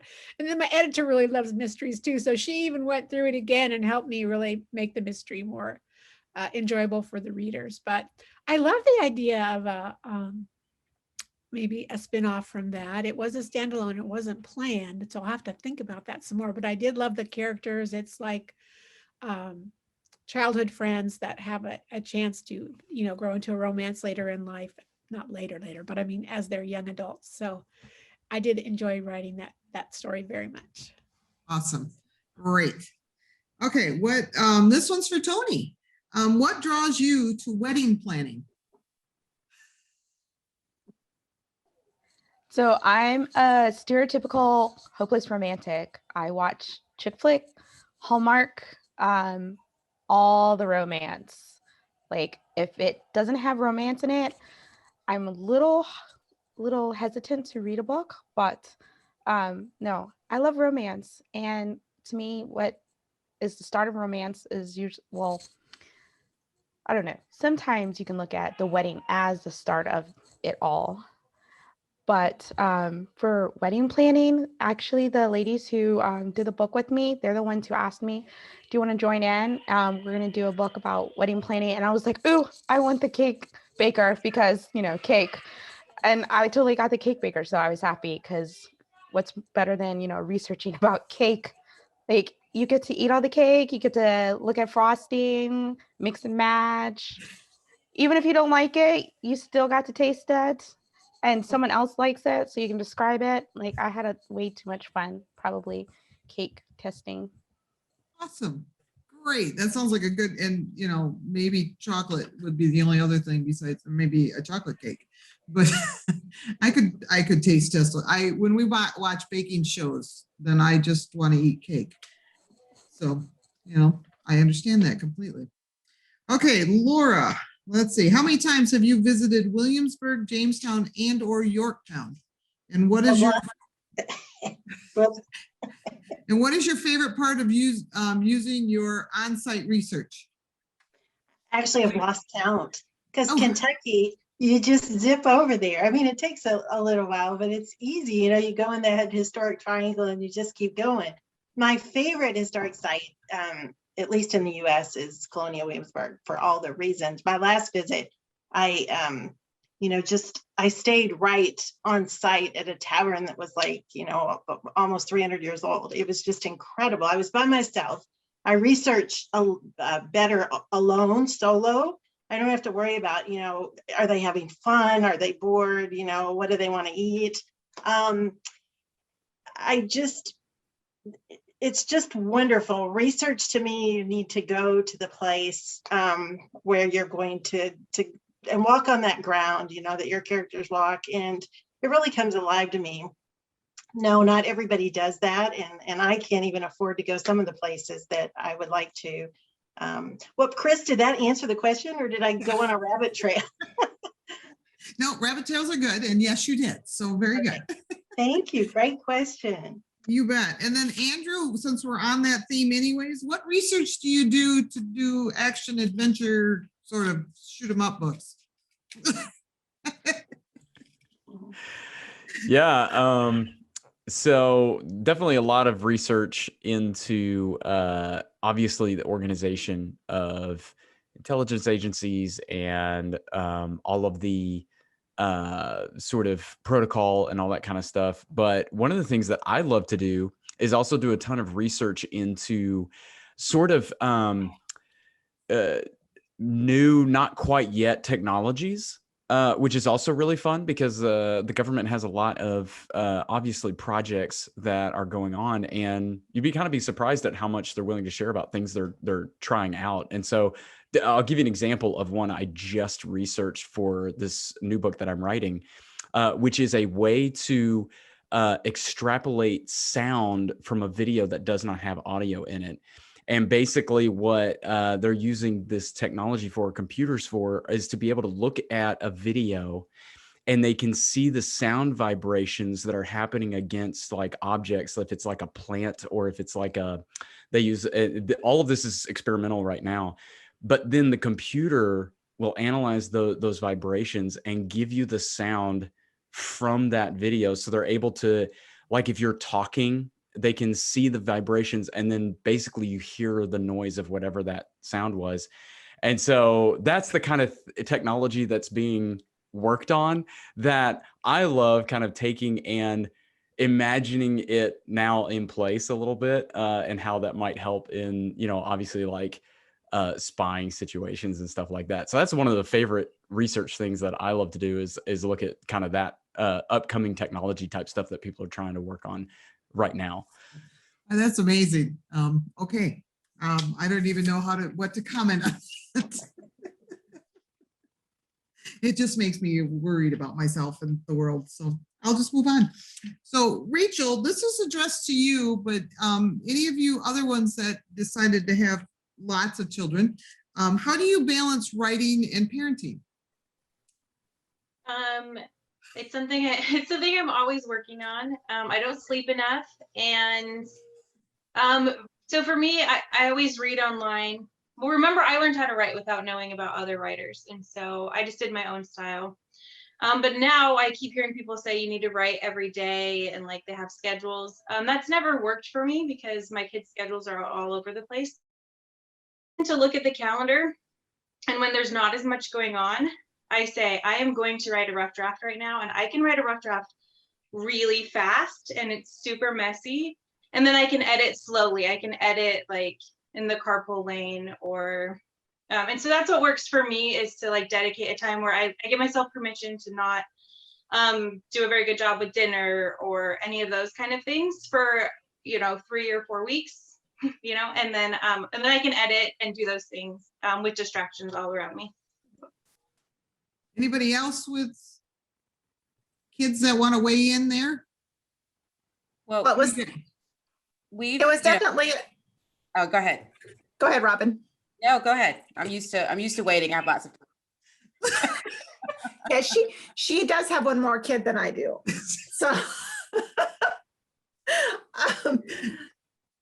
when I first started writing, I was homeschooling our 4 oldest, and so I learned how to write in the little moments, which is a skill that is so valuable, especially this year when everyone came home. I had 2 college girls come home. I had the little girls come home for COVID, and then my husband came home. It was like I had the house to myself all day, every day working, and all of a sudden there were 5 people asking me where things were, like every 3 to 4 minutes, because I don't know about all of y'all's kids, and husbands, nobody in this house knows where anything is but me, apparently. So for Valentine's Day, my husband got me a lock on my office door, and that has helped a little bit too, but I can still hear Violet on the other side. Mommy, are you almost done now? Because I've been away from you too long. Oh. So I don't know if that answers the question or not, but somehow it gets done. I don't know. And Robin. Yeah, I think the somehow it gets done, that works for me, because I think it's amazing that you can write, Rachel, that you could write a novel in a few weeks. Like it takes me, because I write and edit as I go along, which drives my husband absolutely bonkers, but I have to, but that's just my process. But I know it will be great to write a little as you go along, but this year has been so crazy, and I'm used to everyone being home. My husband has always worked from home. So I thought I was an introvert until I had 7 children. I realized I really am an introvert. Because there's nowhere you can't go anywhere, but it's a process. Everyone kind of comes along on the journey, so they inspire you. I don't know for everyone else, but for me, I get stories from them. And we read a lot of classics. The thing that affects me most, I think, is my reading. I love to read, but I with homeschooling, I'm reading what they're reading. So it's, lots of classics and things like that right now. So not as much, fun reading. But it's great. Like I love classics. So you just write under pressure. Like, you pressure makes diamonds. That's my philosophy. So that's what you do. You write when you can. I'm a night owl. So that's what I stay up late and that, get a lot of stuff done that way. And Misty. Yes, I'm like Robin in so many ways, except I'm not a night owl. By the time night hits, I am about as brain dead as I can be. But I love how she said, you just involve everyone. And I've worked so hard to do that because I write full time, or mostly full time when I'm not momming. But I try my best to include the kids and, just my word count that I got done that day, or where I am with the book, or where I am with editing, or sometimes I go to them for brainstorming and they don't always love it, but they know they need to stop what they're doing because I'm coming to them because I need them. But it just helps. It helps they're part of it and they can celebrate the success truly with you, not just, hey, mom, you did good, but wow, we did it. And the other thing that I have learned to do that probably makes me not super mom, I've never, ever claimed to be super mom, but I have to empower my kids to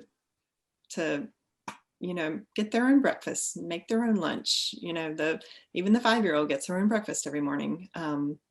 She knows where everything is, and when she needs help with the microwave, she asks the closest person and they help her with the microwave. And sometimes I'll ask the 3 older ones, hey, you guys need to make your lunches for the day. Can you also make the baby's lunch too, please? You know what, we're all in this together. And sometimes I go above and beyond for them, and sometimes they go above and beyond for me. And I was talking to a friend earlier today, and she said, I just feel bad not making breakfast and lunches for my kids because I'm not always going to have them, and I don't want them to feel like they weren't loved. And I'm thinking, oh no, my kids are gonna, I do love you, but I love you enough to say, please go do this. It's better for all of us. Anyway, sorry. Yes. Not super mom, but I love my kids very much. That's good because, I never claimed to be super mom either. I was having a conversation with somebody today that made me not win Mother of the Year. So it's fine. Right there with you. So Erin, somebody would like to know if there is going to be a sequel to The Words Between Us. They thought it was an amazing read.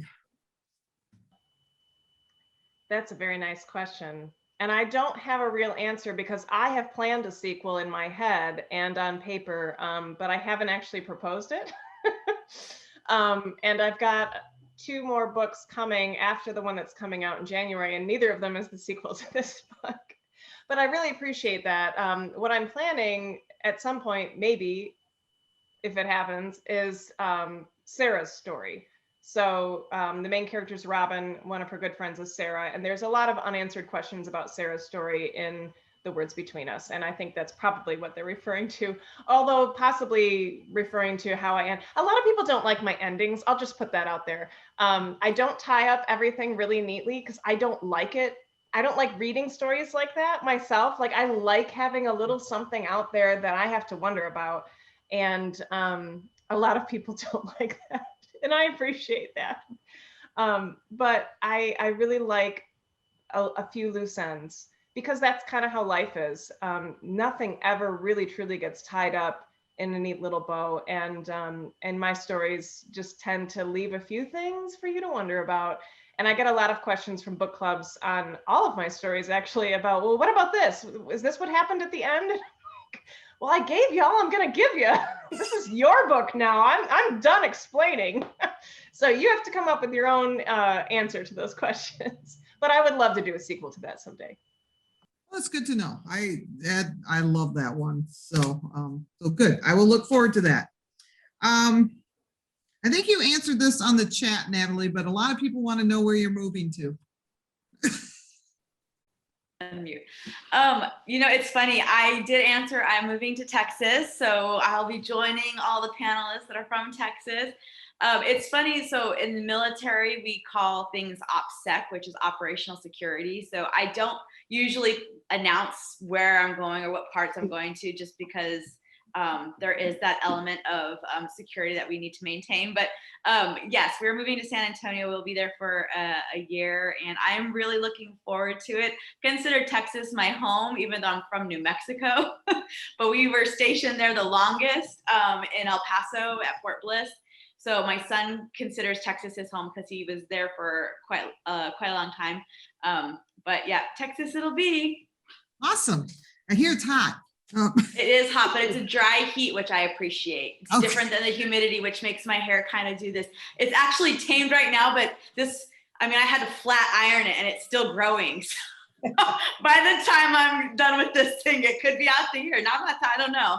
Oh, yes, that's why I have short hair, because otherwise I would have big hair. So Just if you see me, it's because I'm trying to keep it, I'm petting it down. yeah, I know that move. That's again why my hair is short. So Connie Lynn, somebody wants to know, and so bear with me as I read the question out. Before you began writing, was there a particular biblical fiction book or author you read that inspired you to enter that genre?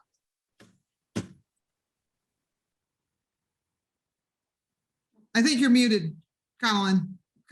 Thank you. There, that would help. Okay. So that's a great question. I read a lot of biblical fiction when I was young. I kind of was hooked on it when I was a kid. And so I can't even tell you a specific person. I think I read a lot of Gilbert Morris when I was a kid. And I read the one book called Two from Galilee that I cannot remember the author's name. Mary and Joseph. I distinctly remember reading that when I was a kid and being fascinated by that. But I didn't really plan to write biblical fiction. It kind of chose me, I would say, because I was doing just research for myself and learning about the ties between the Old Testament and the New Testament and trying to understand kind of like the foundations of our faith, and started studying the Exodus and kind of the historical context. And I just read about the mixed multitude that went out of Egypt with the Hebrews. And I started wondering about who these people were. And that's where my first story, Counted with the Stars, came from with the Exodus, was just out of my own personal curiosity. So I didn't think about, oh, I'm going to be a biblical fiction writer. It just kind of happened. Interesting. Yeah. Things you don't learn. So. Sean, you mentioned that your wife is also a writer. How does that dynamic impact your family life? Well, a few years, so I co-write and ghostwrite for a living. That's what I do for my day job. And a couple years ago, I got back from a trip to Iraq where I was doing some work for a client writing. And I walked upstairs, just got home, walked into the bedroom, and my wife said, "I can't do this anymore." And I was like, uh-oh. And the thing is, she had been a writer, has been a writer for a really long time. But because we had gotten to the place where I had to write to make a living, that just became what I did to make money. And she really focused on raising the kids. And we realized that she had been putting that on the back burner for too long. So we had to really rearrange our lives at that point. And so now, for example, the last three or 4 days, she's been finishing up a revision on a novel that she's working on. I've been sort of overseeing our classes and also finishing up a revision. So we had about 6 piles of laundry in the laundry room that were not folded. And we're moving. So we've got boxes all through the house. But I think we both just gotten a lot better at being okay with chaos, and not feeling like everything has to be caught up. Everything has to be washed. Everybody has to be perfect. And that took both of us kind of being okay with that, because she likes it tidy as well.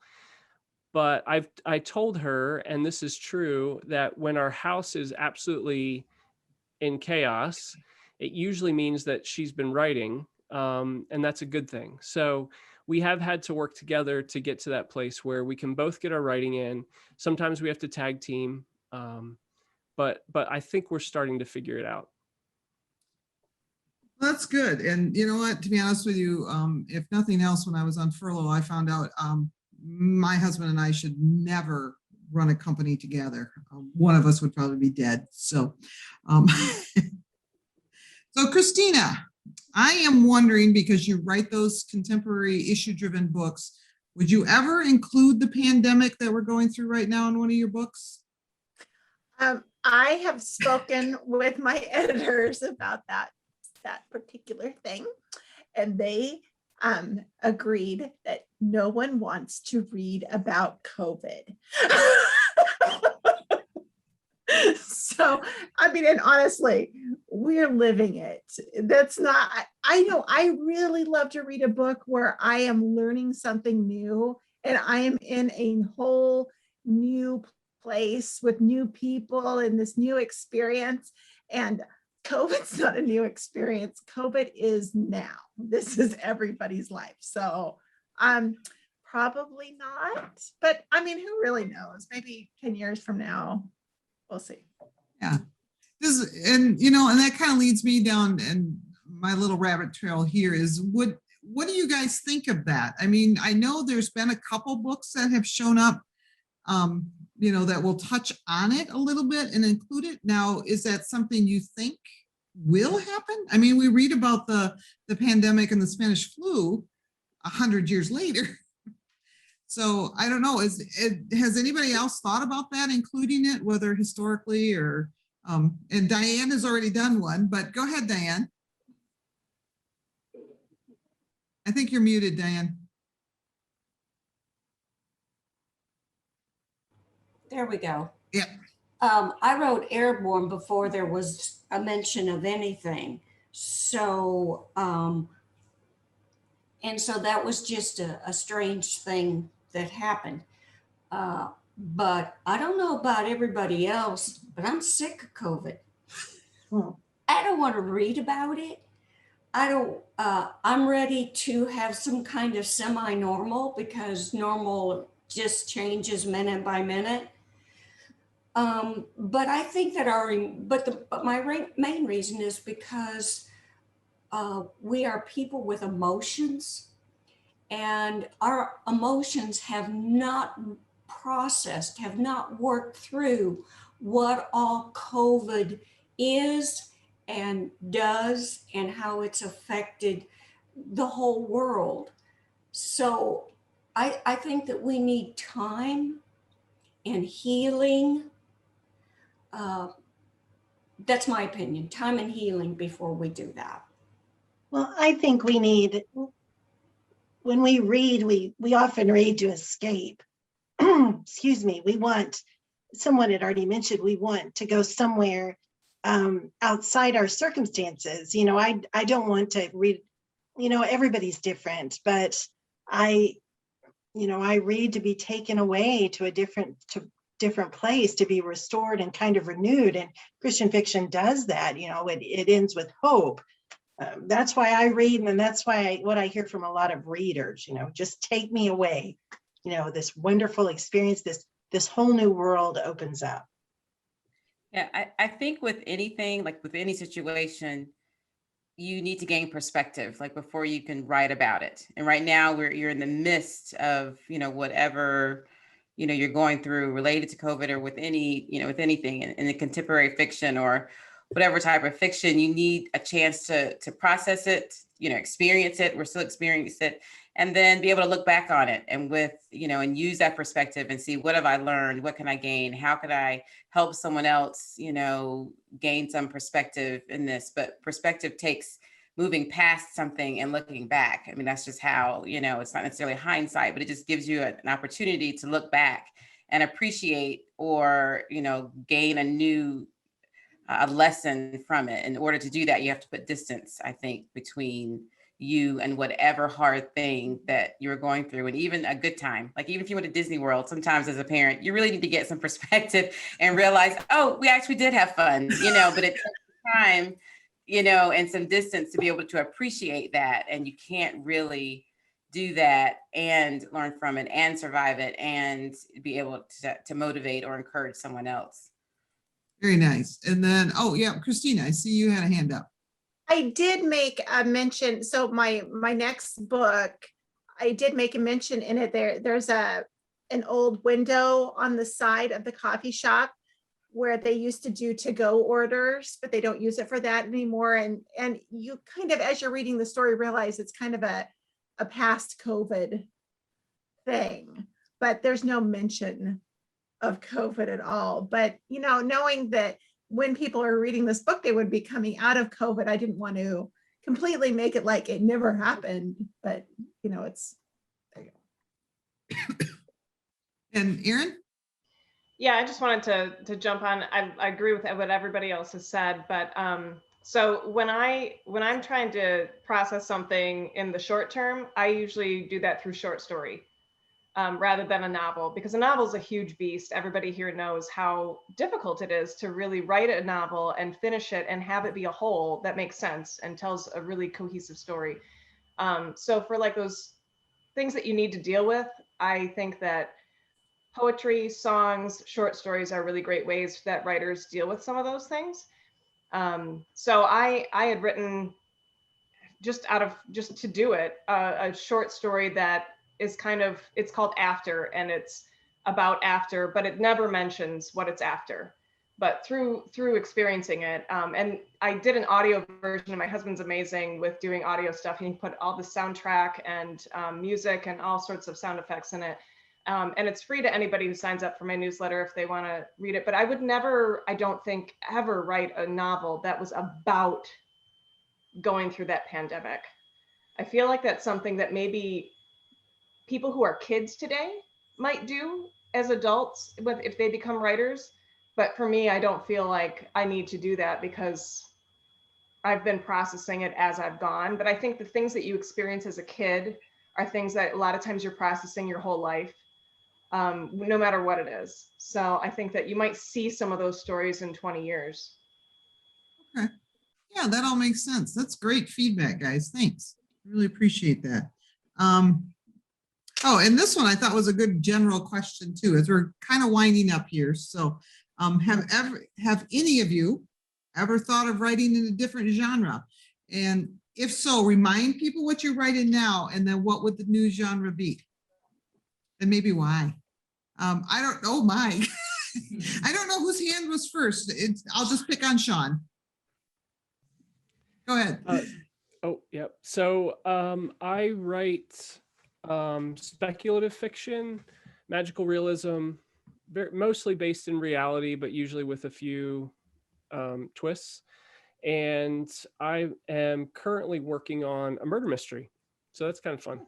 Yeah, interesting. Again, I don't know who is next, so I'm just going to pick on Diana. Not Diane. I'm sorry. Oh, you're muted yet. And you pick all the time. There we go. I originally started out writing historicals, and I realized that my heart was in a contemporary suspense, because I believe, to me, we live in a dangerous and an unpredictable world. But on that other note, if I were starting it all over again, I think I might write some dystopian, which is still a dangerous and an unpredictable world. That's fascinating. So again, I'm sorry, I don't mean to not pick on somebody, but Jen, that's where you're showing up in my list. Okay, am I unmuted? Yep. Okay, so I don't know if a lot of people know this, but I actually did write a contemporary. So I write historical, set in the Gilded Age. But a few years ago, I published this book called Finding Margot with a new publishing house. And the publishing house went out of business. And unfortunately, Finding Margot was a 3-book series, and it ended on a cliffhanger. I mean, like a real cliffhanger. Like, it's in the point of view of the character who's going to be in the second book. So I'm not, I just haven't been able to fit in time. Everybody suggests I self-publish the next 2 books, or, because this publishing house published the first book in that series, my agent has not been able to find a publishing house to pick it up because all of that excitement was, so, and I just, for me, it's a risk for me to indie publish and I have all these other contracts, but I still, to this day, that book came out in 2016, I believe, and I get at least, I average about 12 emails still a month because this can be found in libraries. So I would like to write, because I think I kind of like, I have some readers who already like my contemporary style. So if I can fit it into my schedule, and it would be obviously contemporary rom-com with a hint of a mystery, because you got to have that mystery. There you go. Tony? So I have a short and long answer, but I'll try and keep my long answer short. The long answer is all of them. And I say that because I've got a story for almost all of them. I actually entered a Love Inspired contest way back with a romantic suspense story. And they asked for me to revise and submit, but I never revised and submitted. And then I've done a dystopian story and a fantasy story, and they're just like chilling on my computer, waiting for their turn if I ever decide to go back. Interesting. Carrie? Well, I used to write contemporary and then I switched to historical. And the next thing I'm going to do is a time slip. So it'll have both contemporary and historical. And I'm still going to set the historical part in England because my publisher wants me to stay with, have that. So I've read so many great time slip stories. And I think that would be really a neat challenge, something fun to try. So I'm going to jump in and try that. Awesome. And Erin? Carrie brings up an interesting point. A lot of times authors are very encouraged by their publisher to stay with what people are already reading from them. But a lot of writers want to do a lot of different things. So a lot of people will do that with a different publisher or under a different pen name or something like that. So I did my first book that had historical and contemporary, a time slip, and I didn't want to be boxed in. So the next thing was contemporary, then the next thing was contemporary. And then I realized the next thing was contemporary, but I really would like to at some point go back to historical and do a completely historical book that had no contemporary. And what I write now, I think is usually categorized as women's fiction or like book club fiction. And the book I'm working on for my fifth book has a main character who's a guy. And I think it was kind of a hard sell for my publisher. But I really want to write more general fiction. So it's not necessarily always going to be from a woman's perspective or a woman's story. So that's something that I had an interviewer ask me once what I would want to be known for 20 years from now. And I thought, wow, that's a really great question.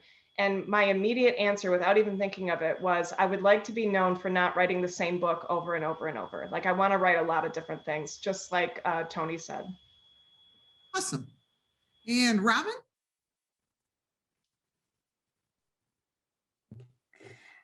My next book has, a male, figure who's, I don't know. I always think of that as his family. It's so family, but eventually I'd love to write a children's book. I know what I love to read to my children. So I know that's probably different from what you all are thinking, but I would love to write. I have this story that I'm working with my daughter about. And so one day when there's time, that's what I'd love to do. Awesome. And Christina? I think what people expect when they pick up one of my books is that they're going to get an issue or a tragedy or something, but you're going to look at it from different people's points of view, because we all have such different experiences that filter how we experience the new thing, whatever it is. And so I think that's kind of what people expect, but that gives me a little freedom to change some other pieces up. So the book that comes out next year, that we're really looking at Lewy body dementia and Parkinson's disease, but there's a huge mystery piece in there. And the book that I'm just beginning right now has a cold case involved in it. And there are quite a few scenes that are back in the 80s, which I would say is not historical at all. Not yet, no. So the definition Very used to be it was 50 years, and now that 50 years, it's like, oh no, that's not. It's got to be 70 years. No. It is for some readers. That's historical for some readers. Oh. I was just in Marshall's and I heard a song. You probably all know this. That was about I want to feel like ladies in the 90s. It cracked me up because it was clearly written by somebody who was not alive very long in the 90s. Well, I think we should just push those people down.